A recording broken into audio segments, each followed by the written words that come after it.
With this much of accuracy, it's able to predict that it's and and we are seeing that about these 19 customers are definitely not leaving the bank for whose data we had. So we have an issue with this 1919.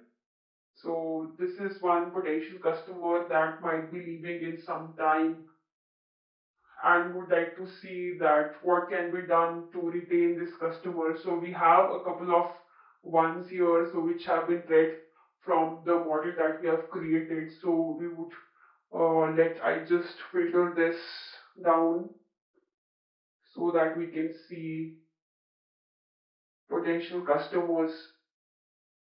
So I'll select all the ones here.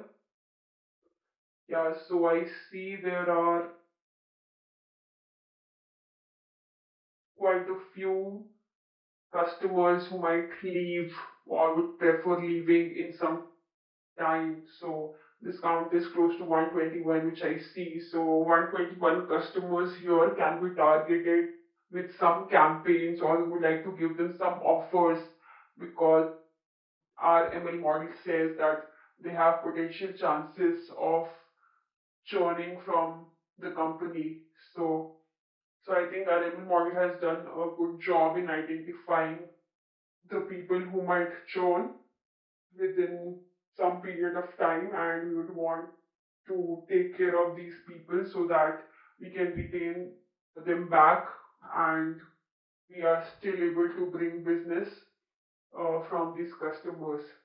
So this was all about batch predictions, and you can create your own predictions as many as time. You just need to keep in mind the pricing policy of AML. It is pretty cheap, if you ask me. So you can go ahead and use it if you really want to create some models for some simple questions, some direct questions that you want ask.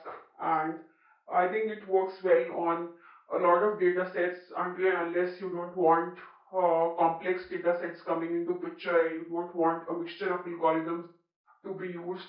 For till that time, I think you can use AML efficiently for predicting any kind of data that you have. This was all about batch predictions.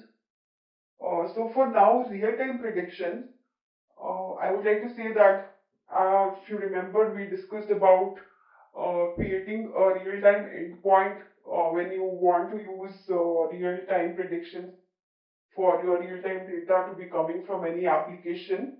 But you can try it out on the console if you don't have the real-time endpoint created or you want to decide if you will be using real-time prediction or not after all.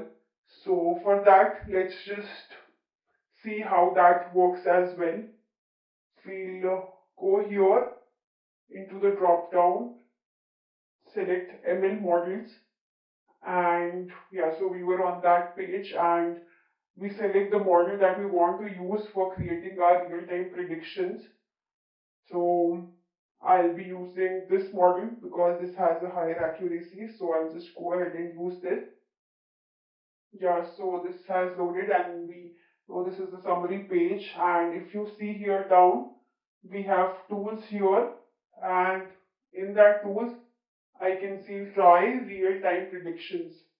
So I'll just go ahead and click on this and I can just try out a real-time prediction. So as I mentioned before, real-time prediction takes one record at a time and gives result within milliseconds for the data that you supply to it from any real-time source.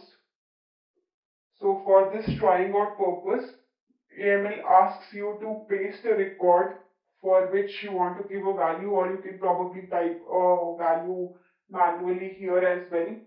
So since we have a number of columns, we'll rather pick out a record. So what I'll do is I'll go back and see it in my prediction data that we have used, and I'll pick some column. So let's just pick this 9010, so row number, and I'll just paste it there. So I'll just click on this paste a record. Okay, so AML wants this record to be inputted in a CSV format, so it has to be in within commas. So what I'll do is I'll just change the format that we have now, and I'll just paste this record here, and we have this tab separated, so I'll just go back and change it and replace it with commas, and I think this will work now. I'll just try feeding this data to AML. So this is what it looks like.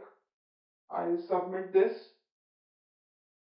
Yeah, and this has been substituted in the values portion. So whatever it was in the same format, in the same sequence, row number 9010, surname, suitor, geography, Germany, and this looks fine to me. I'll just go ahead and click create prediction. And yes, so it was pretty fast this time, and the predicted label is 0, and the scores is also here. So this is about 4.2 accuracy or shortness. It's giving me a 0, and I can also see the algorithms that's used. So predictive model type binary, so we know that it's binary classification, and algorithm is SGD, so it also gives me a quick information of what it's been using. So we have the predicted label as 0, but I really want to verify it with the batch prediction result that we have. So we have the row number as 9010, and I'll go back and see if that's what my batch prediction had also created. So yeah, I had filtered this out, and I'll select all, and 9010 indeed, yes. So it's the same 0, and it's with the same uh, score that we have here as well. So it's predicted it with the same score, 20. So I think we have the right result, and this looks fine to me. So a real-time prediction, this tryout has worked fine for you. You can go ahead and create an endpoint. However, I wouldn't be doing it for this demo purpose, but you can definitely go ahead and create an endpoint if you have a real-time source from which you can extract your data.